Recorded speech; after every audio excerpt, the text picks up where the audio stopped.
Bienvenue sur ma chaîne, je m'appelle Dave Nature. Aujourd'hui, on va réagir à la vidéo de Via Felicia Cynthia, une journée dans mon assiette vegan HCLF version automne. Premier repas de la journée, c'est évidemment mes smoothies. Donc, comme vous voyez, j'ai un appareil spécial pour les smoothies, avec ici la petite Première incohérence parmi ces chars vegan, c'est évidemment l'utilisation des mixeurs, qui est, qui est, ça doit peut-être faire 100 ans que ça existe. En termes de coévolution, on n'est vraiment pas dingue, sachant que mixer des fibres végétales, ça peut être nocif.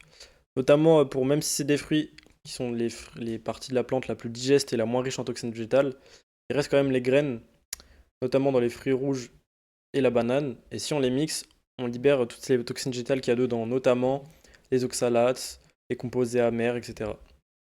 Et vous le savez, de toute façon, si vous faites des mixeurs, par exemple des milkshakes banane lait, et que vous mixez très longtemps, ben vous verrez qu'il y aura un goût amer assez désagréable parce que les graines de banane, elles sont vraiment, vraiment pas bonnes quand elles sont mixées.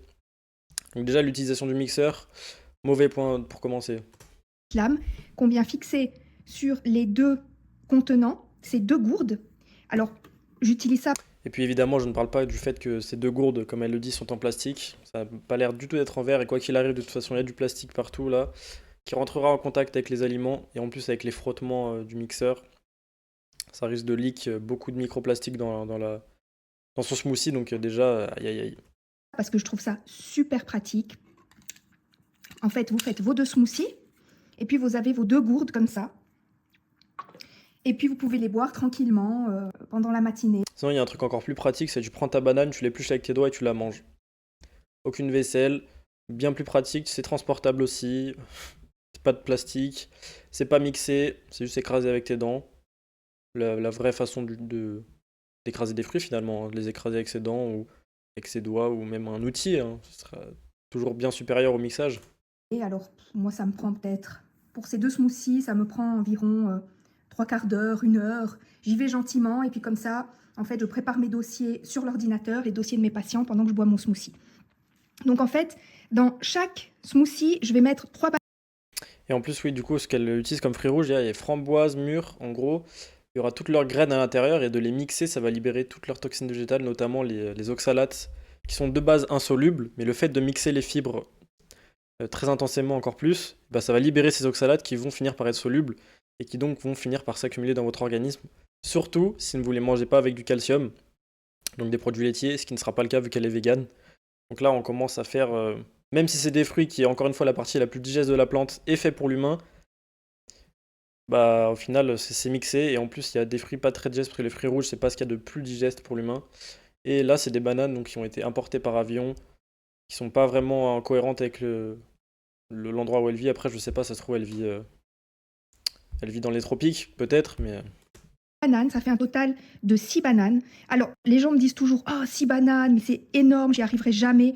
Mais en fait, regardez, 6 bananes, c'est pas énorme. Surtout qu'on va c'est beaucoup. enlever la peau. Donc la peau, c'est quand même une grande partie de la banane. Après, si c'est la seule source de glucides, pourquoi pas.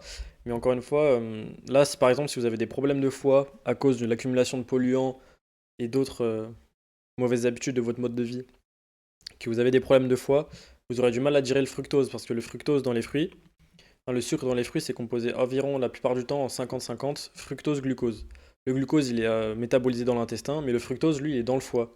Donc si vous avez votre foie qui est un peu en PLS, un peu malade, à cause des polluants, etc., et ben manger du fructose, ça peut vous poser problème.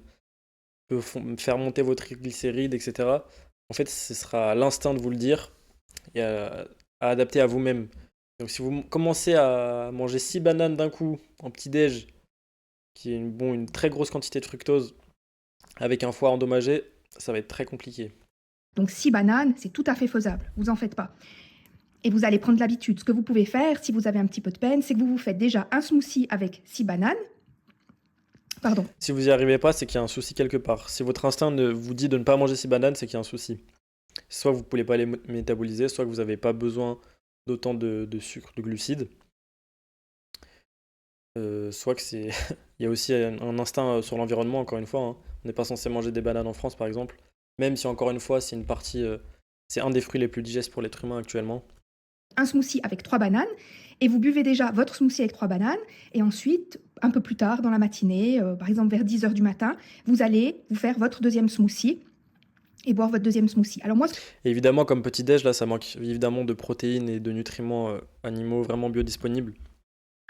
Là, en termes de nutriments, il y aura quelques minéraux, notamment le potassium dans les bananes, un peu d'antioxydants, assez quand même peu dense, on va dire, parce que c'est quand même des fruits. Et cette densité assez faible en antioxydants, elle sera bénéfique pour le microbiote. S'il n'y a pas d'autres végétaux très indigestes dans la journée, donc à voir. ce que je fais, c'est que je mets, en général, je change Mais oui, du coup, en termes de nutriments, là, ça va être compliqué, hein. Il manque beaucoup de nutriments déjà sur ce petit déj. des fois en été par exemple, mais là je reprends mes bonnes habitudes, c'est 3 bananes dans un contenant avec une poignée environ de fruits rouges. Moi je prends des fruits rouges congelés, c'est plus simple, comme ça j'en ai toute l'année. Donc c'est des fruits rouges vraiment, c'est très banal, hein, c'est le mix habituel, c'est non sucré. J'ai rien contre le sucre, hein, absolument rien, mais c'est sûr que pourquoi rajouter du sucre si vous n'en avez pas forcément besoin? Si vous Bah, le problème du sucre blanc, c'est qu'il est dénué de tout nutriment. Il a nécessité d'énormes machines, une industrialisation extrême pour être fabriqué. Donc si, il y a un problème avec le sucre blanc, évidemment. Le sucre, de manière générale, non, parce que les sucres naturels, c'est extrêmement sain, extrêmement digeste. Accompagné de minéraux, de vitamines, antioxydants, c'est très sain. Mais pas le sucre blanc, industriel.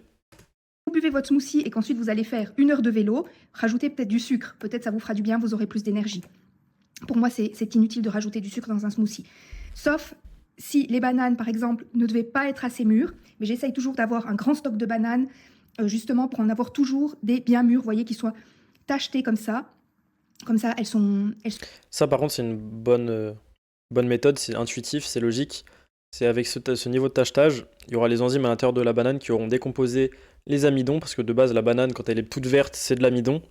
Et du coup, il y a des enzymes qui petit à petit vont décomposer ces amidons en sucre simple. Du coup, elle sera beaucoup plus sucrée et beaucoup plus digeste et beaucoup moins riche en toxines végétales. Parce que vous vous doutez bien qu'une banane verte n'est pas censée être mangée. Parce que bah, tout ce qui est vert n'est pas censé nous attirer notre instinct, nos regards, nos envies. En très petite quantité, pas sur 6 bananes vertes. sont bien sucrées.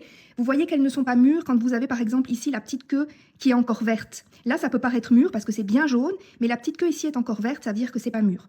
Et ça risque de vous faire des aigreurs d'estomac.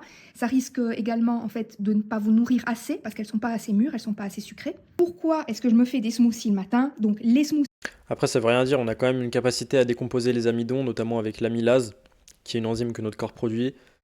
Et surtout, dépend des génétiques, mais normalement, en France, on a une bonne génétique pour décomposer les amidons, parce qu'on a quand même été nourri sur une bonne partie de l'histoire par des amidons, plutôt que des fruits, parce que bah, les hivers français, en termes de fruits, c'est quand même faible. Donc non, ça veut rien dire, tu vas quand même être nourri si tu les mâches bien. Tu as une bonne digestion, tu devrais absorber la totalité des amidons. c'est riche Même si du coup ça nécessite un effort supplémentaire de ton organisme, et donc une production d'amylase, qui sont des enzymes notamment sécrétées par le pancréas, qui peuvent épuiser un petit peu le pancréas et le système digestif à long terme. Donc c'est sûr que c'est plus facile pour ton organisme et pour toi et pour ta santé de les manger bien bien mûrs, mais tu pourras quand même en absorber l'énergie, l'énergie si elles ne sont pas totalement mûres, parce qu'on peut décomposer les amidons. en fibres, c'est riche en vitamines, vitamine C, c'est riche en potassium par exemple, hein, il y a plein d'autres vitamines, magnésium, Plein, pas tellement. Ouais, à part vitamine C et potassium, là, il n'y a pas grand-chose. Même la vitamine C, elle est un peu basse. Elle sera quand même un peu rattrapée avec les fruits rouges, mais à part potassium et vitamine C, là, en termes de micronutriments, c'est pas dingo, hein. d'autres minéraux et vitamines très intéressants dans les smoothies. Et surtout, c'est très léger, ça se digère très facilement. Vous allez être plein d'énergie grâce au glucose. Les fruits rouges crus, c'est pas ce qu'il y a de vraiment plus digeste, hein. Pas très facilement. C'est digeste, mais pas très facilement. C'est pour ça que nos ancêtres, ils les cuisaient. Encore une fois, confiture, coulis. Au fructose, aux vitamines. Vous allez être vraiment très énergique, mais par contre, vous n'allez pas avoir la digestion qui va être plombée. Comme si, par exemple, vous mangiez un petit déjeuner salé conventionnel que font certaines personnes et qui vont, par exemple, manger des œufs avec du bacon et une tranche de pain. Ça, c'est Alors déjà, œuf, bacon, pain, c'est absolument pas le petit-déj conventionnel. Il y a très peu de gens qui font ça en réalité.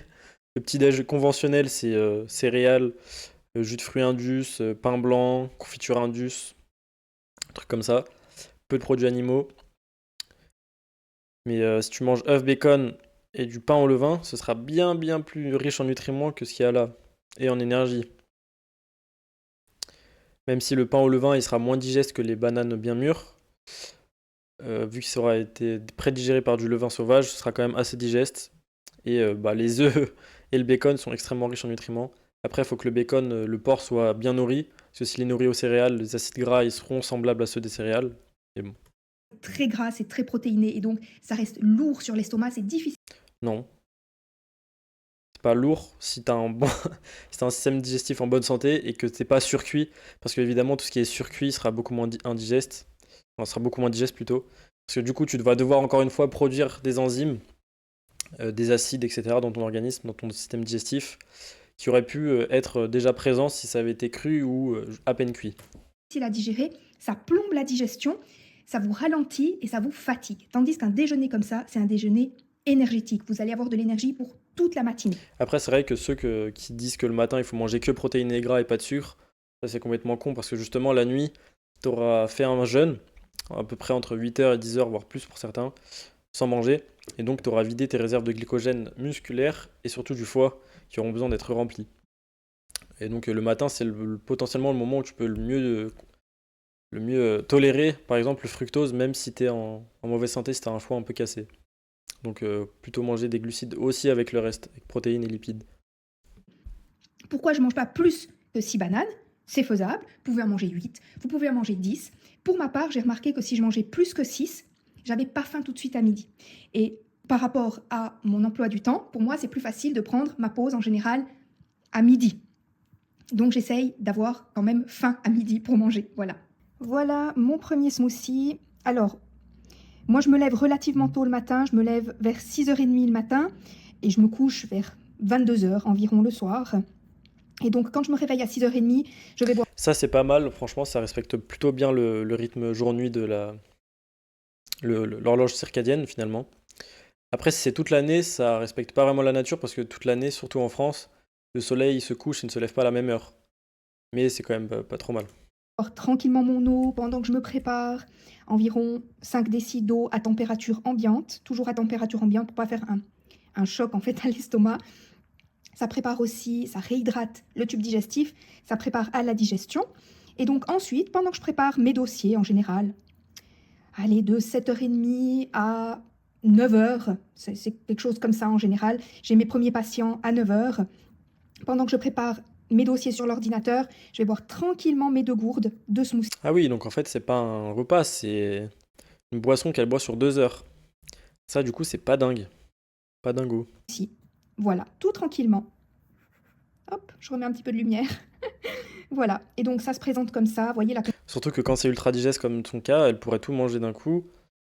Enfin, en fait, si elle peut pas tout manger d'un coup, c'est que c'est trop pour elle en termes d'énergie.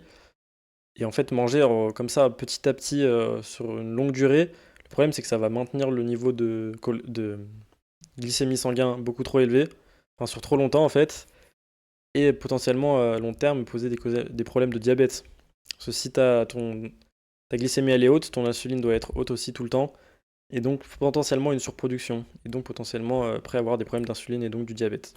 consistance, c'est liquide mais pas trop. En fait, lorsque je remplis de fruits ma gourde, les fruits vont arriver à peu près jusqu'ici, vraiment presque jusqu'en haut. Et puis ensuite, je remplis d'eau, pas tout à fait jusqu'en haut pour pas que ça déborde. Et puis je blende directement avec J'espère que son eau elle est filtrée. l'appareil que je vous ai montré tout à l'heure. Le midi, ça sera de la soupe de courge. Alors on a simplement de la courge que j'ai pelée et que j'ai coupée en petits morceaux. Il y a un oignon aussi, parce que j'aime bien le goût que ça donne à la soupe. Quand ce sera cuit, je rajouterai de la purée de marron congelée. Il y a, je ne sais pas combien, d'ailleurs 50 grammes. Ok, là quand même, il y a un petit peu d'instinct, je le reconnais, parce que la courge, c'est encore une fois un fruit qui doit être cuit, qui n'est pas digeste à l'état brut, mais ce sera quand même extrêmement digeste. En fait, sur un gradient, tu as les fruits qui sont digestes crus, ensuite les fruits qui sont digestes cuits, ensuite les tubercules, ensuite légumineuses, céréales, etc. Donc les fruits cuits, c'est quand même très très digeste, surtout qu'elle a enlevé la peau, ça c'est bien. Elle les avait pépinés aussi. Après, ça c'est normal, normalement on garde pas les graines de courge, enfin les grains de la courge. Et elle va rajouter de la purée de marron. Alors je sais pas si c'est brut, mais le marron pareil, certes c'est une graine, Mais comme c'est une graine un peu spéciale, parce que comme elle met toute sa défense sur sa coquille, c'est une graine qui est enfermée dans une coquille, et bah elle en aura beaucoup moins à l'intérieur. Après, en termes de digestion, ce sera quand même un peu moins digeste que la courge ou les fruits à l'état brut cru. Mais ça doit être juste après les tubercules en termes de digestion, même si c'est une graine. De purée de marron. J'ajoute pour le goût un petit peu de bouillon en poudre dégraissé. Je ne sais pas où c'est noté. Bon, ça ne fait pas la mise au point. Hop. Voilà. Vous voyez ici, sans graisse. Donc c'est simplement du bouillon, des légumes, des aromates, sans graisse du tout, pas J'espère pour toi qu'il n'y a pas d'additif et que c'est pas du sel blanc raffiné. de graisse ajoutée. Et moi, ce que j'aime bien rajouter aussi, c'est un tout petit peu de curry. Pareil dans sa purée de marron, j'espère qu'il n'y a pas d'additif, que c'est juste du marron et de l'eau. Et au moins de l'eau un peu filtrée ou de qualité parce que... Voilà, que j'achète en vrac et puis que je conserve dans un petit pot comme ça. Ça donne un petit goût que j'aime beaucoup. Alors le problème des épices en poudre, c'est que le niveau d'oxydation il peut être très élevé et donc potentiellement perdre les bénéfices et les potentiellement rendre toxiques aussi. Surtout que si c'est bas de gamme dans les poudres, ils peuvent cacher des choses. Mais les épices quand même en petite quantité. Après le curry, je sais pas spécifiquement, je crois que c'est assez tolérable vu qu'on peut en mettre pas mal. Mais c'est quand même un petit avantage, c'est ça permet de réguler aussi le microbiote. Encore une fois, une toute petite quantité de toxines végétales, ça aide quand même à réguler le microbiote en termes de bactéries et de charges parasitaires aussi. Parce que bah, tous les carnivores s'autorégulent. Hein, tu vois ton chat, de toute façon, quand il se balade dans ton jardin, des fois, il se met à bouffer de l'herbe. Tu dis, mais les carnivores, pourquoi ils bouffent de l'herbe? Bah, c'est aussi pour ça. Pour avoir une action mécanique avec les fibres insolubles, pour frotter un peu les parasites ou les mauvaises bactéries qui se déposent dans l'intestin, et quand même une partie aussi chimique. Les carnivores mangent certaines plantes spécifiques de temps en temps pour avoir un effet chimique sur les bactéries et les parasites. Ils ne sont pas forcément néfastes, hein, qu'on se le dise, mais ils ne sont pas forcément positifs non plus. Et du coup, ça peut avoir un peu d'effet bénéfique. Mais là, vu qu'il y a pas mal de végétaux dans son assiette, je ne sais pas si c'est vraiment utile des végétaux assez riches en antioxydants, etc., en polyphénol et tout. Je ne sais pas si c'est vraiment très intéressant de rajouter encore des épices par-dessus. Fois, je mets un petit peu de lait de coco, ou alors, bah, comme aujourd'hui, un tout petit peu de lait de soja, juste. Bon, le lait de soja, c'est du soja pas fermenté. Donc, problème de toxines végétales, des goitrogènes, des phytoestrogènes, que des molécules qui perturbent nos productions hormonales. Dans ce lait végétal, potentiellement, il y a des huiles de graines, des additifs, du sel blanc, enfin du sel raffiné du coup. Et le lait de coco, ce qui est bien, c'est que bah, c'est des graisses saturées. La coco, c'est quand même, encore une fois, un fruit très digeste et digeste cru. Mais dans ces laits de coco, bah, déjà, il sera stérilisé souvent, ou pasteurisé, mais pasteurisé, c'est quasi jamais, il sera surtout stérilisé, donc très haute température. Donc tu auras perdu une bonne partie des vitamines, tu auras oxydé les graisses, même si elles sont plus stables dans la coco vu qu'elles sont saturées. Et il y a aussi des épaississants souvent dans les laits de coco, donc Pour le épaississants notamment comme la gomme de xanthane qui sont extrêmement néfastes sur le microbiote humain. crémeux.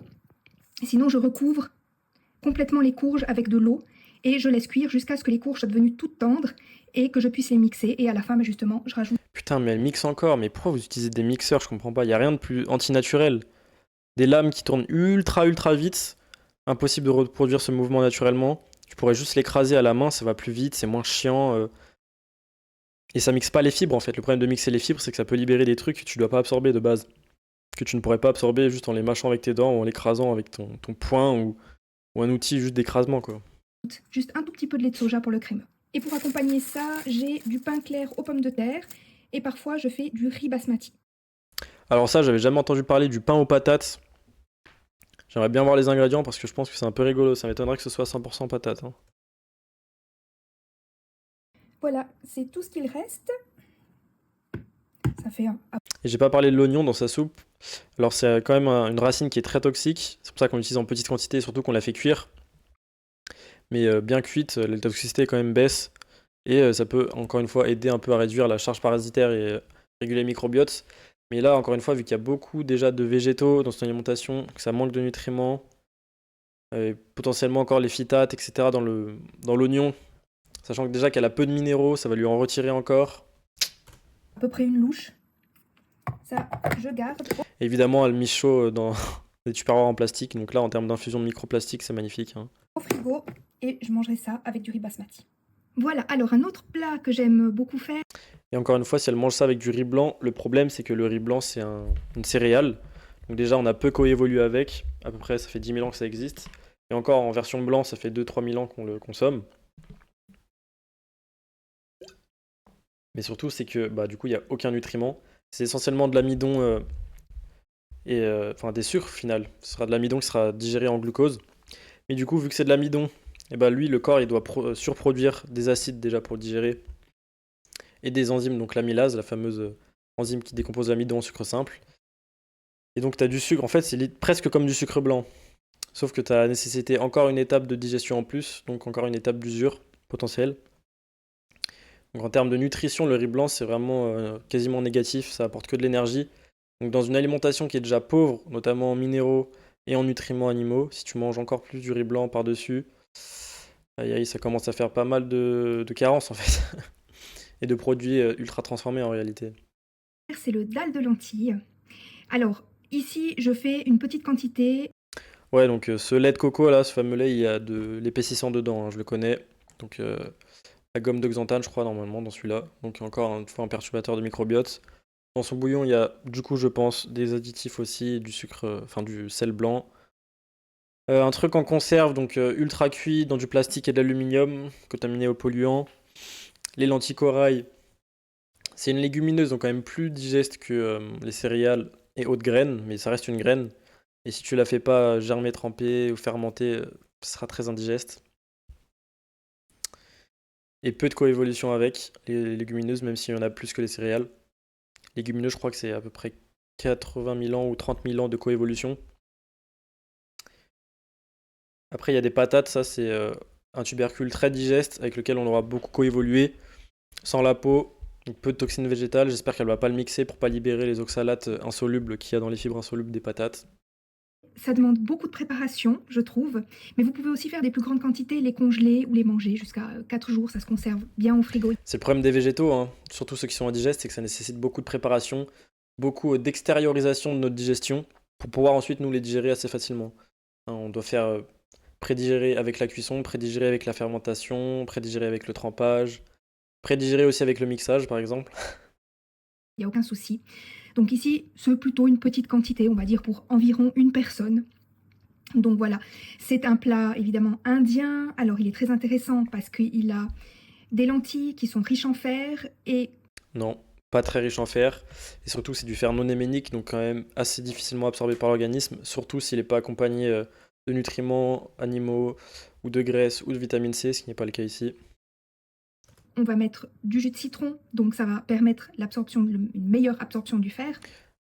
Tu vas en mettre très peu, sachant que le jus de citron, il est pas très très ultra riche en vitamine C, mais pour le peu que tu mets, tu auras très très peu de vitamine C, donc ça va pas changer grand chose en réalité. Ça va par contre t'aider un petit peu au niveau de l'acidité, si ça augmente l'acidité du plat, tu auras moins de besoin d'augmenter l'acidité dans ton système digestif, donc ça peut un peu t'aider pour la digestion, mais pas spécialement pour l'absorption du fer, ça va pas changer grand chose. Il y a évidemment de très bons glucides avec les pommes de terre, il y a des épinards, ici ce sont Les épinards, c'est littéralement une feuille verte ultra riche en oxalates.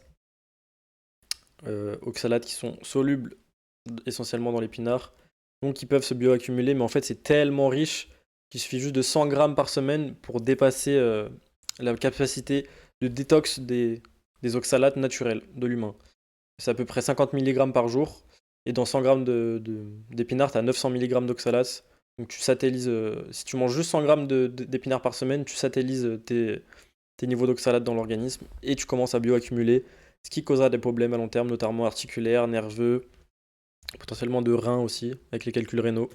des épinards congelés, il y a des tomates, ici ce sont des tomates en boîte parce qu'on n'a plus des tomates qui ont, je trouve, un goût suffisamment intéressant, en tout cas plus de tomates bien mûres comme on peut les avoir en été. Et je vous explique un petit peu la recette en quelques mots. On va faire revenir les lentilles, on va y ajouter un petit peu de curry. Là déjà avec toutes les toxines végétales, rajouter encore plus avec des épices, là ça va plus causer problème que causer bénéfice, hein, clairement. Un petit peu de curcuma. Voilà, qui sont très intéressants aussi pour leurs propriétés antioxydantes. les antioxydants végétaux ont une part. Alors, les antioxydants alimentaires, quoi qu'il arrive, c'est 5% du pouvoir antioxydant de l'humain.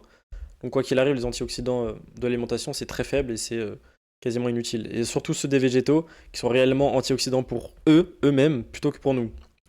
Même si une petite dose d'antioxydants végétaux permet justement de réguler le microbiote et la charge parasitaire, aucun bénéfice pour nous d'antioxydants et ça peut potentiellement très vite devenir néfaste. On va faire Les antioxydants végétaux sont des toxines végétales.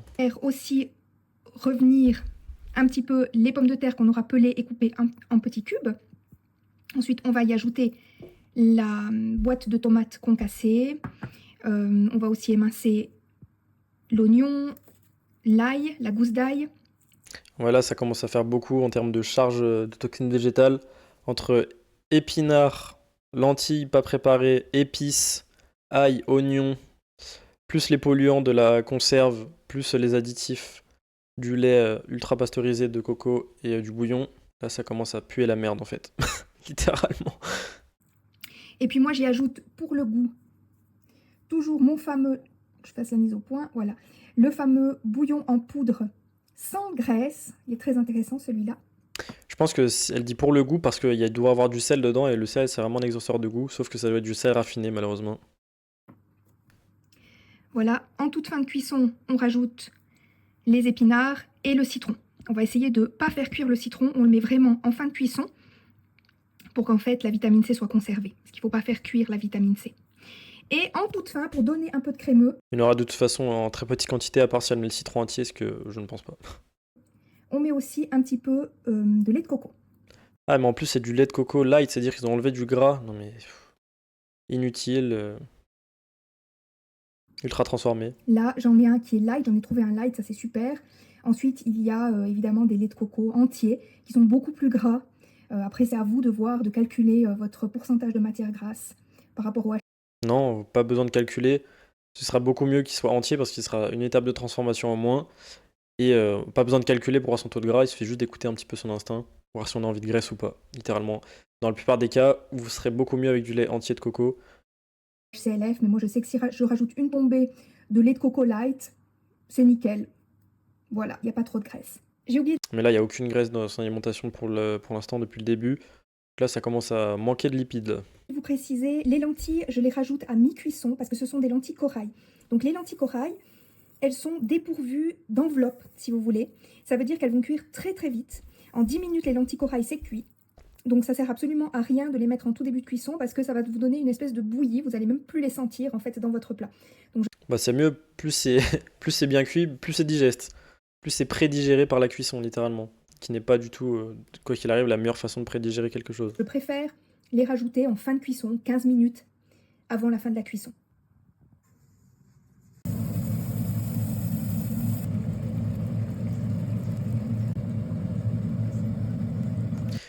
J'aimerais juste vous imaginer quelque chose.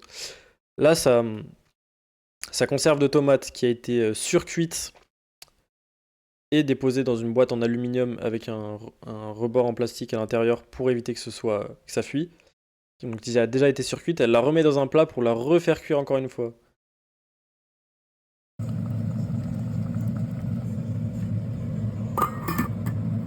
Bon, au moins, sa casserole, elle est en inox. Au moins.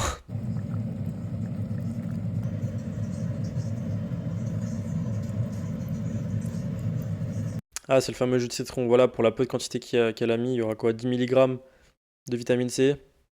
Ça va pas changer grand-chose. Ce qui va vraiment aider pour le coup, c'est l'acidité apportée. Ça va plutôt aider à la digestion, ça c'est certain. Après au goûter, évidemment, c'est des fruits, il faut profiter en ce moment. Et là, je vous montre également une partie des fruits que j'ai. Donc il n'y a pas par exemple les bananes qui sont bien mûres, celles-là je les stocke ailleurs, plus près de mon blender. Ça, c'est une partie des bananes qui continuent à mûrir. Ma collation, ça peut par exemple aussi être des châtaignes. Ça, ce sont les châtaignes d'une brisolée que j'ai fait hier. Donc j'avais fait beaucoup. La châtaigne elle reste une graine, donc restera quand même un glucide moins digeste, même si, comme je vous ai expliqué tout à l'heure, elle met la plupart de ses toxines végétales dans sa coque. Faudra quand même mieux manger des fruits, hein, si elle veut manger des glucides digestes, tant qu'elle reste sur les fruits déjà digestes crus ou à la limite les fruits cuits. J'en fais toujours beaucoup, je les fais au four. En fait, je vais simplement fendre la châtaigne avec un petit couteau. Ensuite, je vais les faire tremper pendant environ 1 heure dans de l'eau fraîche. Celles qui flottent à la surface, je vais les enlever parce que ce sont des châtaignes soit qui sont véreuses, soit qui sont pourries. Donc ça ne sert absolument à rien de les faire. On va juste s'énerver à les peler et puis voir qu'elles ne sont pas bonnes après. Et ensuite, je les passe environ 35 minutes dans un four à, pas que je vous dise de bêtises, à 250 degrés. Waouh, le problème de la cuisson sèche avec aussi haute température, c'est que ça va créer des réactions de Maillard et donc des toxines. Et ensuite, ben voilà, vous les décortiquez assez facilement. Certaines sont un peu difficiles à décortiquer, ça fait des petits chenilles comme Vaudrait mieux les faire cuire à l'eau en bouillie ou à la vapeur. ça, mais la plupart du temps, elles se décortiquent assez facilement. Et ça, c'est intéressant parce que ça me fait soit des 4 heures, donc des collations de l'après-midi, soit je les utilise pour les mettre dans la soupe de courge. Au lieu de prendre des marrons congelés, de la purée de marrons congelés, je mets le reste des marrons, je mixe bien. Et puis, bah, c'est excellent. La châtaigne est riche en fer, en phosphore, en cuivre, aussi en vitamines. Le fer est non aménique, donc il sera très peu absorbé. Et en vitamines, pas tellement, c'est surtout les minéraux en réalité dans ces aliments. Même si c'est assez digeste après toute cette cuisson et cette préparation, ce sera pas le plus digeste. Du groupe B, par exemple, des vitamines C, mais évidemment, quand on les cuit, il y a beaucoup moins ou plus du tout de vitamine C, donc on ne parle pas de la vitamine C, mais elles sont très riches en amidon résistants, donc ça veut dire que c'est une très bonne source de glucides. Les amidons résistants, c'est des amidons qui étaient refroidis, et par définition, s'ils sont résistants, c'est qu'ils ne peuvent pas être absorbés, et donc ils n'apportent pas d'énergie. Après, c'est une petite quantité, je crois que c'est après refroidissement, c'est à peu près 1 gramme des amidons qui sont transformés en amidons résistants, donc tu perds pas quantité vraiment importante d'énergie, mais ça ne porte pas d'énergie, les amidons résistants. Très digestes. Donc voilà, n'hésitez pas à manger des châtaignes en automne. C'est une si courte période où on a la chance de pouvoir profiter de ce petit fruit. Donc profitez-en. C'est pas un fruit, hein, la châtaigne, c'est une graine. Châtaigne, Le fruit, c'est la coque avec les épines. châtaigne, châtaigne. Pour moi, en tout cas, c'est vraiment octobre, novembre. Ensuite, elles sont moins bonnes, je trouve. La qualité baisse. Mais octobre, novembre, c'est en tout cas une fois par semaine, je profite de ces magnifiques châtaignes. Bon, conclusion, je pense que si on fait le total de ces minéraux, vitamines, etc., de la fin de toute la journée, là, il y a beaucoup trop de nutriments dans lesquels elle sera carencée. Déjà, vitamine A, c'est sûr et certain, vitamine D, pareil, même s'il peut être apporté par le soleil. Malheureusement, de automne à début du printemps en France, ça va être compliqué d'avoir de la vitamine D par le soleil, donc il faut un petit peu d'apport en alimentaire et avoir bien bronzé en été. Vitamine A, vitamine D, vitamine E, vitamine K2. Il y aura peut-être un peu de K1 avec ces épinards, mais la K1 doit être transformée en K2 et c'est une transformation très faible. Notre corps, il est très mauvais pour la convertir. Calcium, c'est sûr et certain qu'elle est en carence aussi. Magnésium aussi un peu probable, mais je suis pas sûr. Faudrait faire les calculs, mais c'est certain qu'il manque. Et évidemment, là, en termes de protéines et de lipides, ce sera extrêmement bas. Je sais même pas si elle a 1 gramme de lipides par kilo de poids de corps. Je sais même pas si elle a au moins 0,5 g de lipides par kilo de poids de corps.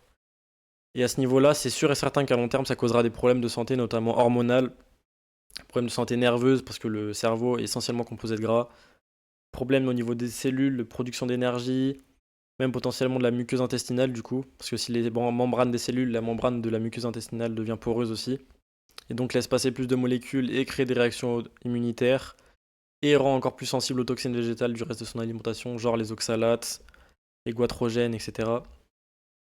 En fait, j'ai envie de dire, c'est le principe des régimes véganes, c'est d'être carencé, littéralement, de manquer d'énormément de nutriments. Même si là, c'est HCLF, je sais plus ce que ça veut dire, mais c'est quand même un peu plus instinctif parce que ça se tourne quand même vers les végétaux les plus digestes. Il manquera quand même une bonne partie des bénéfices des produits animaux, hein. Le problème, c'est ça, c'est que bah, dès que tu tournes vers un extrême, bah, tu t'empêches d'avoir les bénéfices d'un panel d'aliments entiers. Parce que même dans les végétaux indigestes, il reste quand même une partie des bénéfices intéressants, comme je vous ai dit tout à l'heure, sur la régulation du microbiote et de la charge parasitaire. Un tout petit peu de toxines végétales de temps en temps, ça fait du bien pour ça. C'est pour ça qu'on a toujours quand même consommé un minimum de plantes, sporadiquement, notamment les plantes médicinales pour aider à la détox et aider aux soins. Mais aussi sporadiquement utiliser des épices, etc. dans tout ce qui était produits animaux et tubercules.